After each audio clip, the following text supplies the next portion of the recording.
আসসালামু আলাইকুম, মৃদুল রিভিউ সবাইকে স্বাগত। ভিভো কি এবার সত্যি বাজেট মার্কেট কাঁপিয়ে দিতে যাচ্ছে? 7200 mAh বড় battery, 120 Hz display, 5G support, 4 nm processor, IP68 IP69 protection সব মিলিয়ে ভিভো Y51 প্রো কি 2026 সালের নতুন ব্যাটারি মনস্টার, নাকি শুধু বড় ব্যাটারি দেখিয়ে হাইপ তৈরি করছে? আজকে আমরা পুরো অনেস্ট রিভিউ করব এই ফোনটা নিয়ে। গুড প্লাস ব্যাড সবকিছু বলবো এই ভিডিওটা পুরোপুরি দেখবেন এবং 1 সেকেন্ড স্কিপ করবেন না, তাহলে কিন্তু আপনি অনেক ইনফরমেশন মিস করবেন। তো ভিডিওটা কন্টিনিউ করেন, তার আগে যেটা করবেন, ফেসবুকে দেখে থাকলে ফলো করবেন, ইউটিউবে দেখে থাকলে চ্যানেলটা সাবস্ক্রাইব করবেন, আপনার মূল্যবান কমেন্টটাও জানিয়ে দিবেন। তো চলেন আমরা ফোনটা যখন বক্স থেকে আনবক্স করব, প্রথমে একটা ফোন পাবেন, তারপর চার্জারও পাবেন, টাইপ সি কেবল পাবেন, ট্রান্সফারেশন কেস পাবেন, সিম ইজেক্টর টুলও পাবেন এবং ডকুমেন্টেশন পাবেন। মোটামুটি বক্সের ভিতর কিন্তু সবকিছুই দেওয়ার চেষ্টা করছে। ফোনটা হাতে নিলে আপনার কাছে দারুণ একটা ফিল আসবে।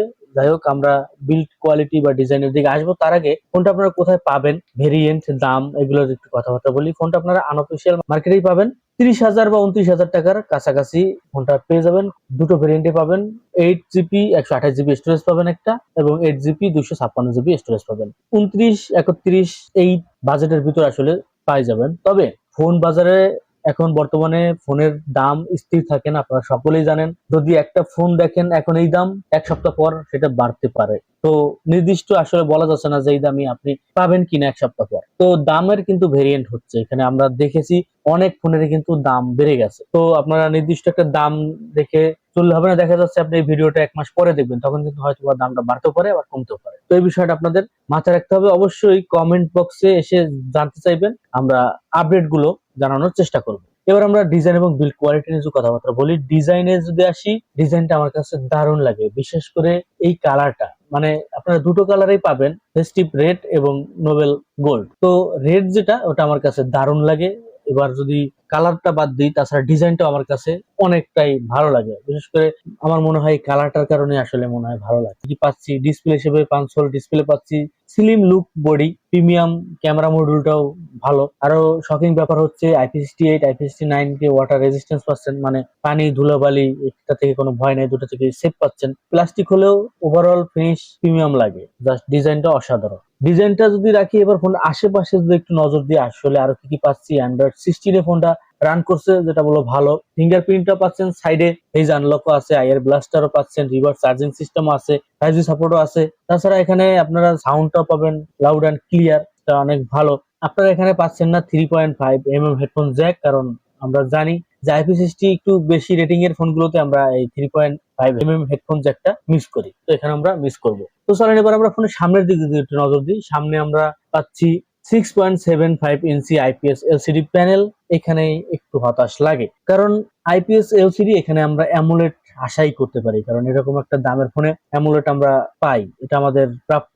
যাই হোক, 120 Hz রিফ্রেশ রেট পাচ্ছেন, যার কারণে আপনি স্ক্রলিং ও স্মুথ মোটামুটি ভালোই। তাছাড়া 1250 নিটস ব্রাইটনেস পাচ্ছেন, যেটা ব্রাইটনেসটা অনেকই ভালো। আপনি আউটডোরেও খুব ভালো একটা ফিল পাবেন।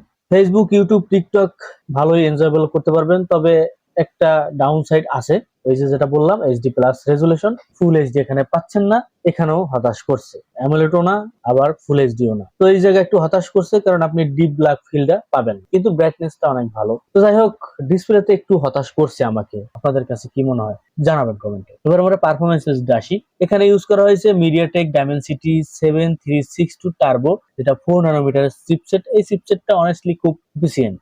Daily use better smooth experience পাবেন, যেমন ফেসবুক, মেসেঞ্জার, ইউটিউব, মাল্টিটাস্কিং সবকিছুই স্মুথ চলবে।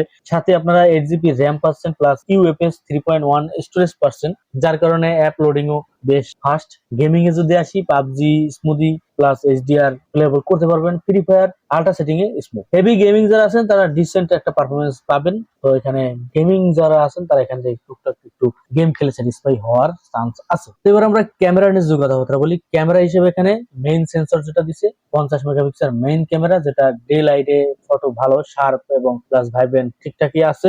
এইচডিআর পারফরমেন্স ভালো, পোর্ট্রেট মোডও ভালো, এখানে ডিসেন্ট একটা পারফরমেন্স পাচ্ছেন।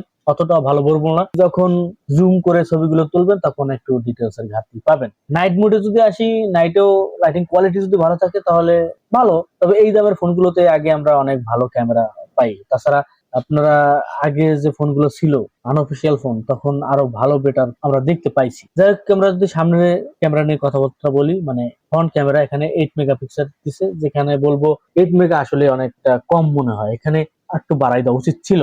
এখানে সোশ্যাল মিডিয়া ভিডিও কল ঠিকঠাকই আছে, টুকটাক রিলস ওকে, বাট আমি অতটা ভালো বলবো না। লো লাইটেও এভারেজ, অতটা ভালো পারফরমেন্স এখান থেকে আশা করা যাবে না। ভিডিও রেকর্ডিং করতে পারবেন 4K রেকর্ডিং, 4K সাপোর্ট করবে। তো এই বাজেটে আমরা 4K সবসময় দেখি, তো এখানে দেখছি এটা নতুন কিছু না, তবে স্টেবলটা আর একটু দুর্দান্ত হলে ভালো হতো, স্টেবলটা অতটাও না। চলেন এবার ব্যাটারি নিয়ে কথাবার্তা বলি। ব্যাটারিতে যখন আসবে তখন এটা বললে এই ব্যাটারিতে সবচেয়ে বেশি ফোকাস দিচ্ছে এই ফোনটা, যেমন 7200 mAh বড় সড়ো একটা ব্যাটারি পাচ্ছেন। নর্মাল ইউজ যারা আছেন তারা ইজিলি 2 দিনের একটা ব্যাকআপ পাবেন, যারা হেভি ইউজার আছেন তারাও কিন্তু ফুল ডে টেনশন ফ্রি একটা সাপোর্ট পাচ্ছেন। চার্জারের ব্যাপারে যদি আসি, এখানে 44 ওয়াটের ফাস্ট চার্জিং সিস্টেম পাচ্ছেন, যেটা 50% চার্জ হইতে প্রায় 40-45 মিনিট একটা সময় লাগবে। তো আমার কাছে মনে হয় যে এরকম একটা ব্যাটারিতে 44 ওয়াটের চাইতে একটু বেশি দিলে ভালো হতো, 80 ওয়াট দিলে আরো বেশি ফাস্ট হইতো।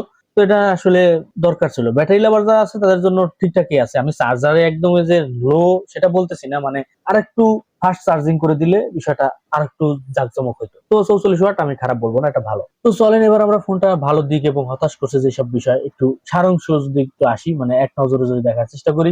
মেসিভ ব্যাটারি পাচ্ছেন, বড় সড়ো 120 Hz স্মুথ ডিসপ্লে পাচ্ছেন, স্ট্রং 5G সাপোর্টও পাচ্ছেন, এখানে 4K ভিডিও সাপোর্ট আছে, IP68 IP69 প্রোটেকশন পাচ্ছেন, ফার্স্ট ইউএফএস 3.1 স্টোরেজ পাচ্ছেন, যেটা বলবো ভালো।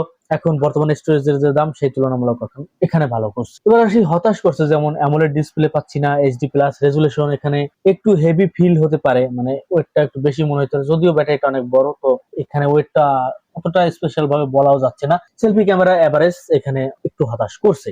ফাইনালি যদি আসি, এখন প্রশ্ন হচ্ছে এইটাই যে এই ফোনটা কার জন্য প্রশ্ন থাকে, তাই না? তো এই ফোনটা যদি চান বড় সড়ো ব্যাটারি, আর যদি কেউ চান গেম খেলবেন সেটাও দেখতে পারেন, লং ব্যাকআপও ভালো, স্মুথ পারফরমেন্স ঠিকঠাকই আছে, ডিউরেবল ফোন হিসেবে ওকে, তাহলে এই ফোনটা তাদের জন্য একটা পাওয়ারফুল অপশন হতে পারে। বিশেষ করে যারা ব্যাটারি ব্যাকআপ বেশি চাচ্ছেন তাদের জন্য এটা মনস্টার একটা প্যাকেজ আমি বলবো। তো আপনার কাছে কি মনে হয়? আপনার কাছে একটা প্রশ্ন, ভিভো Y51 Pro কি স্যামসাং আর রেডমি এর ব্যাটারি ফোনগুলোকে পিছনে রেখে সামনে আগায় যাইতে পারবে? আপনার কাছে কি মনে হয় কমেন্ট অবশ্যই জানাবেন। আর এমন অনেস্ট বাংলা টাচ রিভিউ পেতে চাইলে চ্যানেলটা সাবস্ক্রাইব করবেন, যারা ফেসবুকে দেখতেছেন ফলো করবেন। আজকে এই পর্যন্তই, আসসালামু আলাইকুম।